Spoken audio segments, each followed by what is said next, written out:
Meu caro espectador, com alegria, o Profissão Cultura de hoje traz a Fátima do movimento, do trabalho que ela faz no Contribuintes da Cultura. E é exatamente por aí, eu vou direto ao assunto que a gente começa. Fátima, o que é o Contribuinte da Cultura? Bom, em primeiro lugar quero agradecer claro. o convite e fiquei pensando nessa ideia que você me falou desse programa, o Profissão Cultura, que coisa importante, principalmente pelo fato de São Carlos ser tão rica em produção cultural, né? Tanta gente, tantas propostas e projetos em atividade, outros prontos para começar. Ótima ideia ter esse espaço aqui na TV Educativa, fico muito feliz de ter essa oportunidade de estar aqui. E o Contribuinte da Cultura é uma ação colaborativa, sem fins lucrativos, e que começou aqui na cidade há 16 anos. E a proposta foi a seguinte: convidar todo mundo, pessoas físicas e jurídicas, para serem realizadores culturais. Então, é um sistema que a gente chama de muitos com pouco, e criando um fundo para que esse fundo possa ser revertido em programação cultural. Quando eu comecei essa ideia, eu queria mesmo trabalhar com a parte dos projetos, né? E fiz um convite a todas as pessoas jurídicas sem fins lucrativos com a seguinte proposta: quem quer ser meu parceiro e me oferecer uma gestão financeira administrativa? Assim eu não preciso mexer com a parte do dinheiro, que eu não sou especialista nessa área, e eu ofereço em troca todo o crédito da programação que a gente fizer.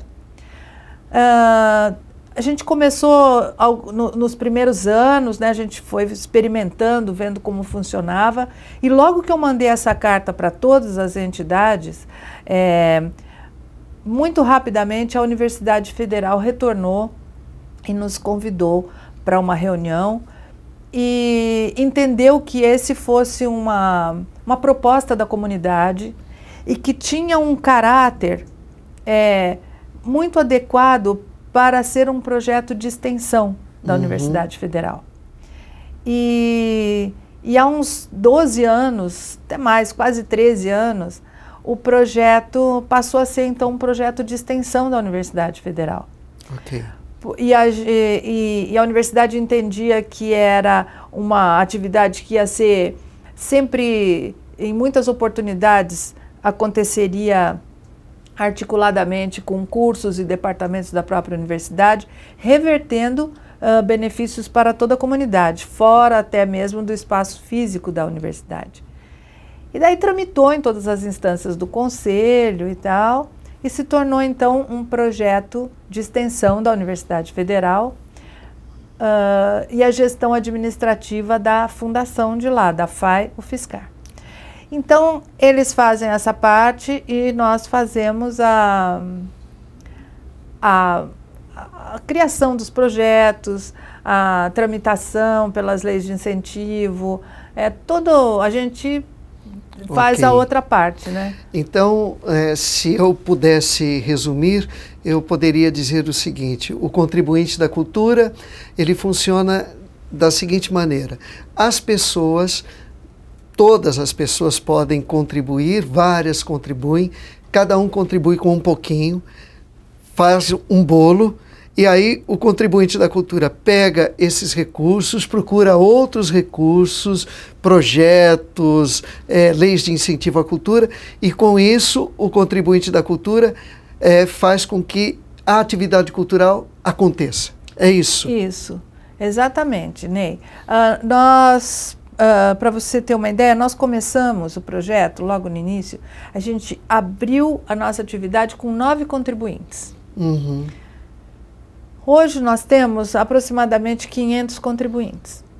Esse salto de 9 para 500 em 16 anos, ele é muito significativo. Claro, há um grande aumento, mas ele poderá ter um aumento ainda muito maior. Nós nunca conseguimos fazer a parte de campanha, de divulgação, como deveríamos fazer, né?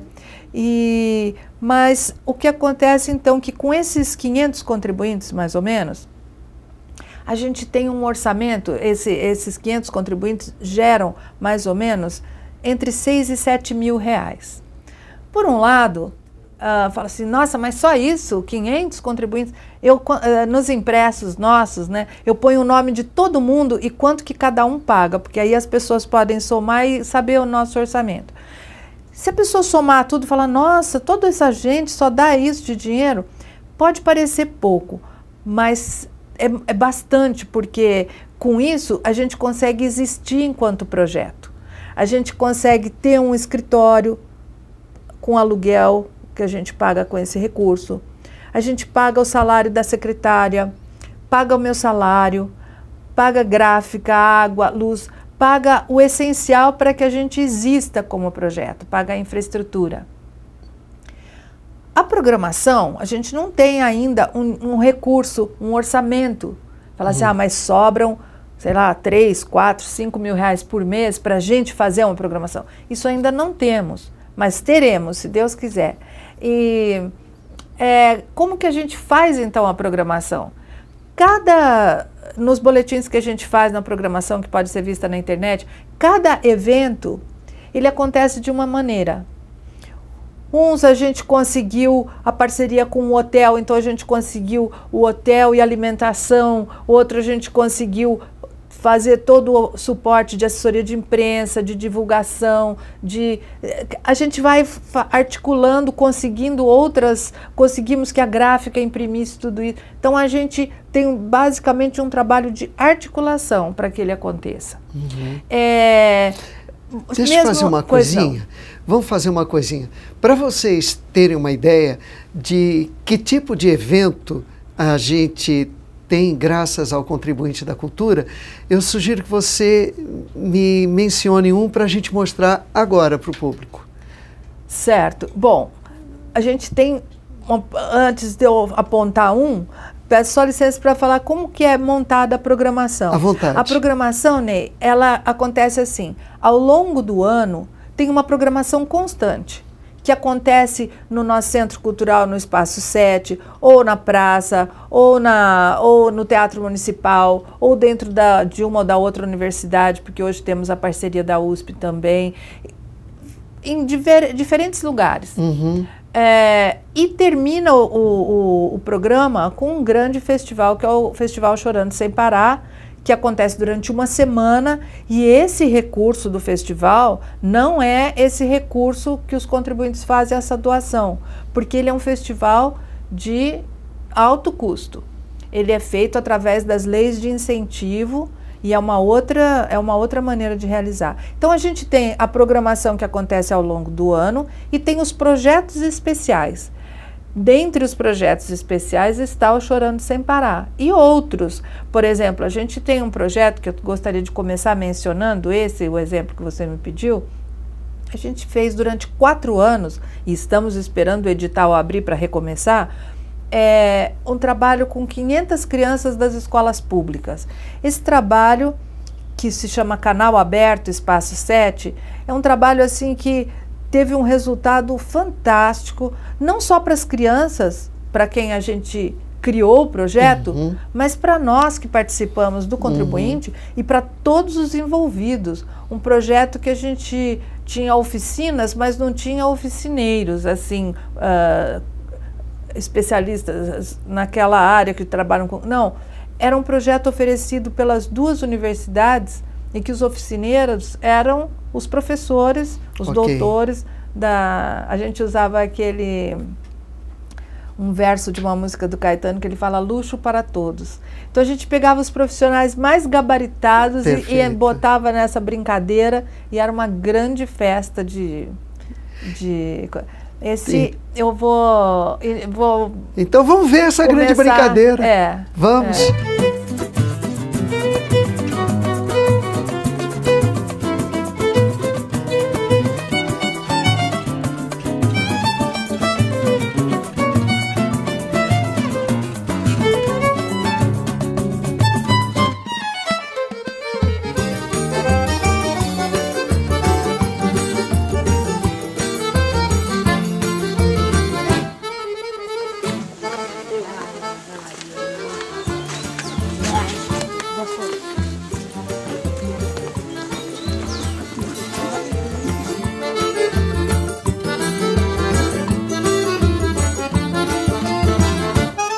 vocês viram, amigos, realmente é um luxo esse projeto, muito legal. É interessante a gente ver como os profissionais lá da Universidade Federal, de outros lugares, os professores doutores, estão juntos no Contribuinte da Cultura. E aí vem aquela pergunta para que a gente possa encerrar o primeiro bloco. Como é que faz para a pessoa que está assistindo a gente participar do Contribuintes da Cultura? Olha, essa pergunta é super bem-vinda, porque embora tudo pareça tão bacana e tudo, na verdade a gente tem uma grande dificuldade, porque os nossos custos, por mais que a gente economize, mas você imagina com 7 mil, 6.500, 7 mil para pagar 3 salários, um aluguel, e mais as outras despesas fixas, e gráfica, e a produção das coisas, é muito, a gente não consegue, então sempre fica faltando um pouco, e a gente tem um apoio da fundação no sentido de aguardar a gente fazer esses pagamentos, mas é muito difícil. Então, eu quero mesmo aproveitar essa oportunidade para convidar todo mundo para se tornar um contribuinte da cultura. É muito simples. A partir de R$10 por mês, a pessoa física pode se tornar um contribuinte da cultura. E a partir de R$50 por mês, a pessoa jurídica pode ser um contribuinte da cultura. Então, quem tiver interesse em aderir ao projeto, em fazer esse projeto não desaparecer, porque a gente, até um tempo atrás, a gente estava mesmo achando que não ia ter forças mais para continuar. Eu até postei um vídeo na internet, sabe, explicando isso, falei, não, acho que a gente não vai mais conseguir. E falando que tudo isso aconteceria e esses projetos todos, né, deixariam de acontecer, mas a gente não conseguiu ainda o recurso. Claro que a gente já conseguiu várias adesões, muita gente se manifestando, mas a gente também conseguiu um grupo de pessoas para pensar esse projeto de uma gestão ainda mais aprimorada, né? Então, aí no vídeo você encontra o telefone e o site a partir do qual você vai se tornar um contribuinte da cultura, tá legal? A gente volta daqui a pouquinho para continuar com essa entrevista importante do nosso programa Profissão Cultura. Aguarde, já já.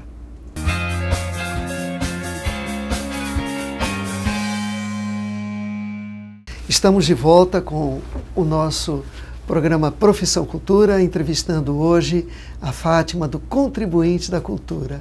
Fátima, nós sabemos que o Contribuinte da Cultura tem uma série de projetos já de sucesso. Eu vou pedir para você citar alguns.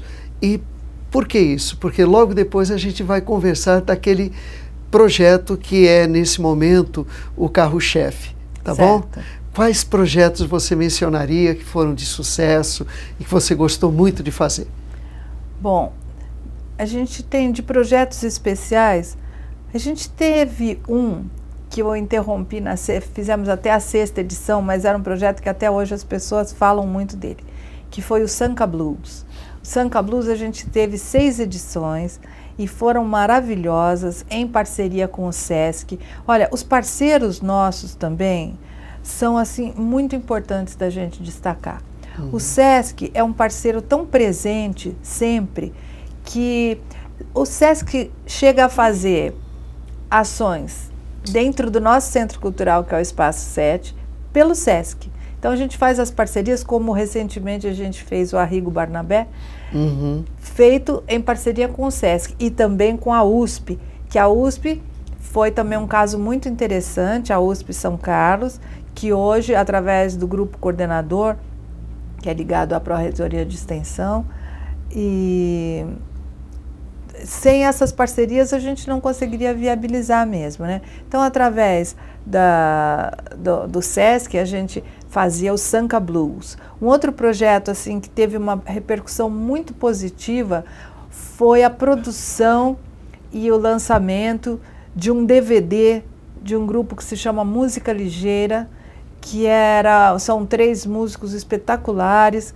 Um infelizmente faleceu, mas ficou esse DVD que foi produzido o documentário pelo cineasta Fernando Meirelles, pelo Contribuinte da Cultura, né, que foi uma coisa... E patrocinado pelo empresário João Paulo Diniz, que é uma pessoa que tem muito interesse em ação cultural e gostava muito do música ligeira. Então, existe isso como produto cultural, que eu acho que é uma das coisas que mais nos honra de ter feito, porque a qualidade o conteúdo é espetacular e a maneira como ele foi produzido também é uma coisa que faz uma grande diferença para o nosso projeto. O trabalho com as crianças também é outro ponto que a gente destaca assim, com muita ênfase. O Viva Dalva, que foi começou assim muito modestamente no sentido da formação, que eram para ser 2 ou 3 músicos, e terminou que ficaram 17 músicos no palco, uma equipe de 23 pessoas, era para fazer uma apresentação, a gente itinerou durante 4 anos para fazer 20 e tantas apresentações. Eu assisti em São Paulo com o Peri Ribeiro. Em todas ele participou, em todas ele participou. A gente interrompeu mesmo quando o Peri faleceu, e ele faleceu repentinamente, né? Ele estava com uma agenda toda marcada de shows e tudo, e faleceu assim, foi uma coisa muito, um choque mesmo para todo mundo. Mas ele também, que a gente nem sonhava que ele participasse, ele acabou conhecendo o projeto, e as 23 vezes que a gente fez, ele esteve junto, participando. Então, eu acho que esses projetos... Um outro projeto que, né, é interessante mencionar foi a criação do Centro Cultural Espaço 7, que durante 6 anos ele foi de uso exclusivo do projeto Contribuinte da Cultura. A gente só funcionava no dia que tinha alguma programação. Eu tinha um sonho que eu achei que eu ia rapidamente conseguir deixar ele aberto todo dia, com exposições, com cinema, com música, com literatura, mas a gente é difícil, não é impossível, mas é difícil. E a gente já não tinha mais como fazer aquilo funcionar. E o Ricardo Lobo e a Hannah Locker, que assumiram ali o Café 7, eles têm o mesmo pensamento, a gente tem uma afinidade muito grande, o mesmo ideal, assim, a mesma paixão pela causa da cultura e tudo mais. Então, ele propôs uma coisa que ficou ótima para ele e ótima para nós. Eles propuseram o seguinte: o que vocês acham? Eu vejo que o Espaço 7 fica fechado a semana toda, né? E eu poderia usar como restaurante nos dias que não tem programação. Então, se vocês concordarem, aí vocês não precisam ter mais despesa nenhuma com eles. Aí eu pago todas as aluguel, manutenção, tudo que precisar. E vocês, o dia que tiverem uma programação, eu não uso. E eu achei ótimo, daí a gente começou a trabalhar assim e tem sido fantástico. O endereço do Espaço 7? Tudo chama Espaço 7, Café 7, porque são todos na rua 7 de setembro, certo. 1441. 7 de setembro, 1441. Você tem algumas imagens de lá para a gente mostrar? Tenho sim. Então, vamos mostrar.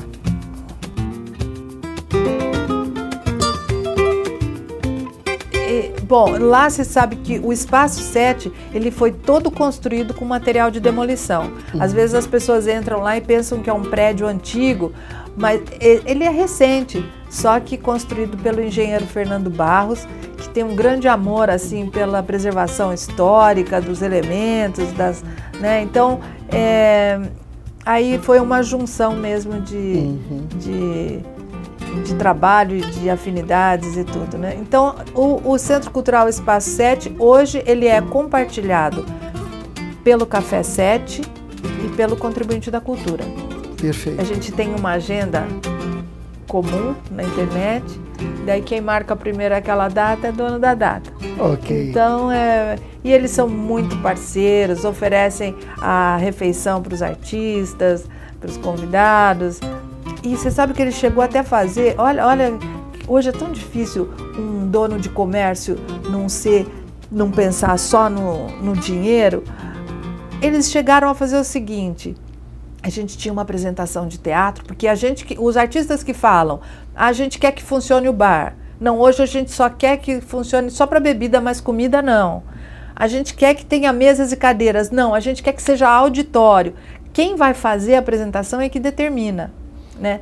Então, eu cheguei para eles num determinado evento, que era um teatro, e disse, olha, eles falaram que eles não querem que sirva nem água, eles querem que não tenha funcionamento de nada.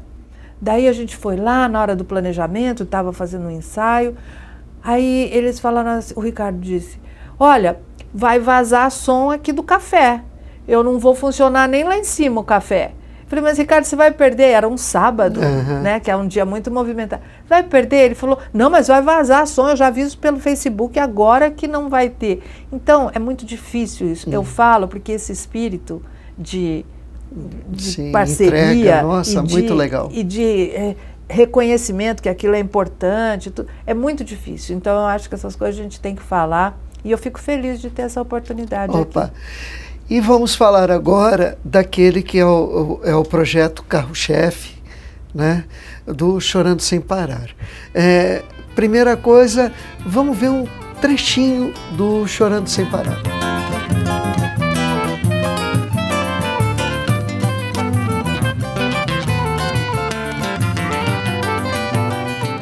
Como é que está o Chorando Sem Parar desse ano? Quais são os preparativos? Como é que se faz para construir essa coisa maravilhosa que acabamos de ver? Na loucura. Eu imagino. É assim, a gente constrói todo o projeto e assume que vai fazer, é um projeto de alto custo e eu nunca tenho nenhum tostão quando eu assumo que vou fazer. Como agora, por exemplo, já estamos na metade do ano e eu já vou entrando em desespero, assim, sempre Deus me ajuda e os patrocinadores e os parceiros, mas aproveito muito para dizer a todos, também quem quiser ser um realizador do Chorando Sem Parar, não paga nada. É um patrocínio que a gente chama de patrocínio custo zero. É só um adiantamento do imposto de renda. Todo mundo que paga imposto de renda, especialmente as pessoas físicas, que eu convido para pelo menos conhecer como é que é esse processo. É muito simples. Você vai pagar seu imposto de renda, você pode fazer um adiantamento do que você vai pagar em abril, põe um pouco desse dinheiro na conta do Ministério da Cultura, que já é do Festival Chorando Sem Parar. E ajuda muito, ajuda muito. Os patrocinadores, pessoa jurídica, é a mesma coisa. Pode patrocinar sem gastar nenhum tostão, só adiantar uma parte do seu imposto de renda. Quem quiser saber isso também como funciona, é esse e-mail e esse telefone que a gente deixa para vocês, porque é muito importante você imaginar que sem você gastar nenhum tostão, você vai assistir aquilo e dizer, eu sou realizador desse projeto. Eu acho que todo mundo fica feliz de fazer isso junto, né? E esse ano a gente tem a 12ª edição do festival. É um festival internacional de música instrumental que dá ênfase ao choro brasileiro, né? Não é só choro que a gente põe na programação, mas especialmente a maioria do repertório. E ele é internacional porque todo ano no elenco tem convidados estrangeiros que vêm para tocar a nossa música.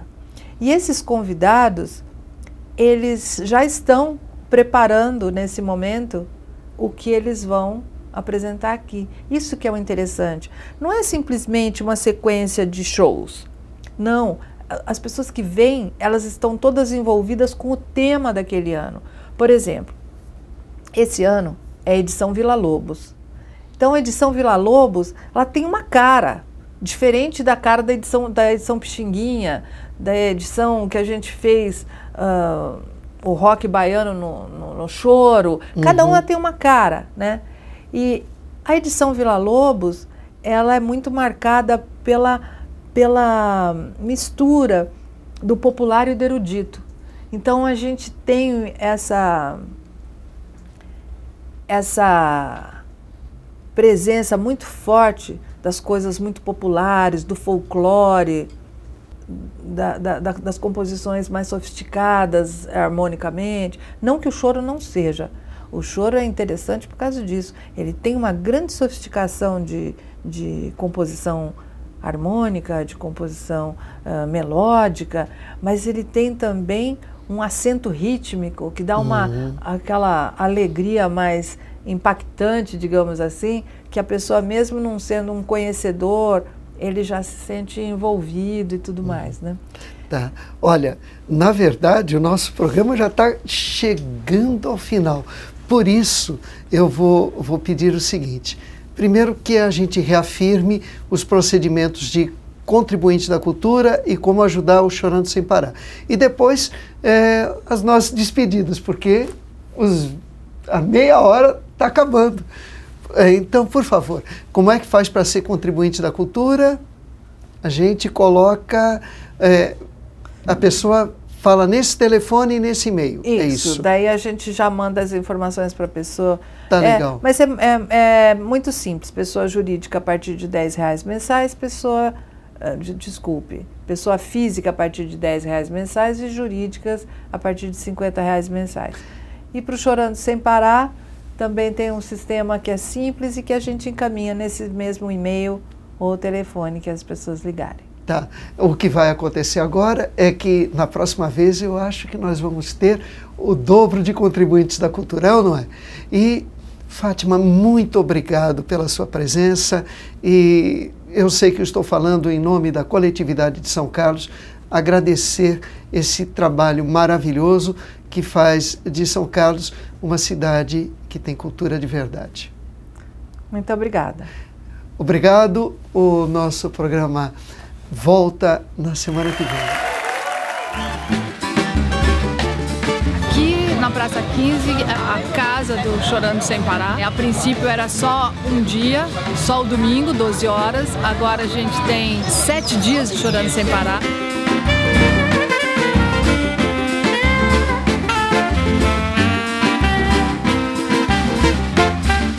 Mas o choro é nosso, né? A essência é nossa. Um festival desse tamanho, que traz grandes nomes do jeito que traz, e esses nomes interagindo com o público,